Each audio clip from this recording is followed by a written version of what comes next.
Google search is dying. You might be thinking, how? I use Google for everything, including watching this video. Well, you may be right, but if you try to search for anything besides the exact web address or factual information, the results you receive are probably of no use to you. The fault lies in the fundamental way that Google decides what search results to give to you, and there may be a competitor to Google for searching, and it's not who you may think it is.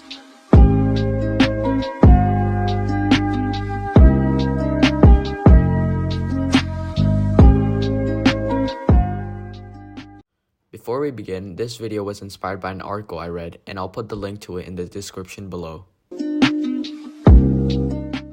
Google, like most search engines, employs automated programs known as crawlers to assist in the generation of search results. Google has a large keyword index that it uses to determine those results. What distinguishes Google is how it ranks its results, which determine the order in which results appear on Google's search engine. Google employs a proprietary algorithm known as PageRank to assign a relevancy score to each web page.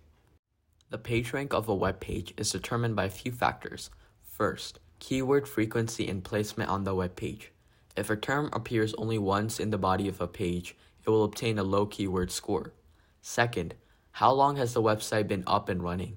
Every day, new web pages are being created and not all of them last long. Google gives more weight to pages that have a long history.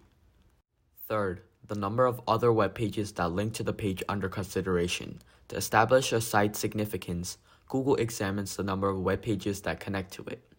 The third factor is the most crucial of the three, since it shows that other people have seen your website, value your material, so they decide to link you on their website as well. This might seem like a very smart way of searching, but there are ways to get a better score without providing valuable content. Search engine optimization, or SEO, is the process of improving the visibility of your site so it ranks higher amongst other web pages with similar content. The more visibility your web page has, the more customers might come to your site, thus increasing revenue. You can see why many small and large companies might use SEO firms to rank higher in the results even if they have lackluster content. As to how a SEO firm does that comes down to inserting keywords into their pages and content, generating high-quality content on a regular basis, and ensuring that their meta tags and titles are keyword-rich and well-written.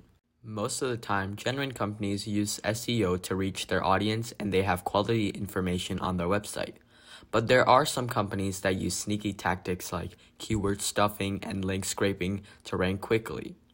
These are the websites that have copied and pasted their information and make use of affiliate links and advertisements. Aside from SEO optimization, there's the standard pay-per-click advertising that occasionally appears at the top of search results, but Google is kind enough to specify it as an ad. It is obvious to believe that people pay SEO agencies to push their website to the top of search engine results. After all, the SEO market is valued at more than $80 billion. Well, since Google search is dying, where are people going to go now to search for their questions? Is it Bing.com or Microsoft Edge?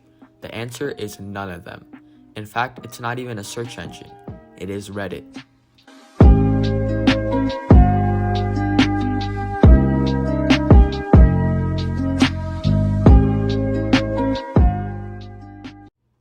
Reddit is essentially a massive collection of forums where users may exchange news and content or comment on the post of others. Reddit is broken up into millions of small forums for each niche, which are called subreddits. There can be a subreddit for virtually anything you can think of: memes, programming, stocks, sports. Reddit provides a community for people to socialize and provide value to one another. The power of the Reddit community was clearly demonstrated in January 2021, when a subreddit called Wall Street Bets collectively organized a buying spree in which millions of individual investors purchased GameStop shares, causing the price to skyrocket from around $18 to an all-time high of $348. As seen by this infographic, Reddit still hasn't peaked, despite launching 17 years ago. If anyone has a question nowadays, they go onto Google, type their question, and add Reddit at the end. Reddit offers what Google can't give right now, which is human responses. After all, you want to know how a legitimate human thinks about the new HP laptop, not what a SEO optimized webpage, which probably got paid by HP to put the review up, thinks about it. Google isn't going out of the search business anytime soon. Millions of people still use it, and in 2020, Google parent company Alphabet made $104 billion in search.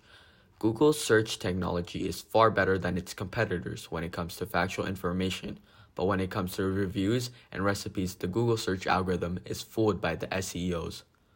As summarized by a Reddit user, it's not that Google's search technology is worse or that people don't use Google to search. It's that people trust less of the results Google shows compared to seeing discussions of it on Reddit. It may be a while before people stop using Google search for good, but until then, Reddit might be a good alternative. Thanks for watching.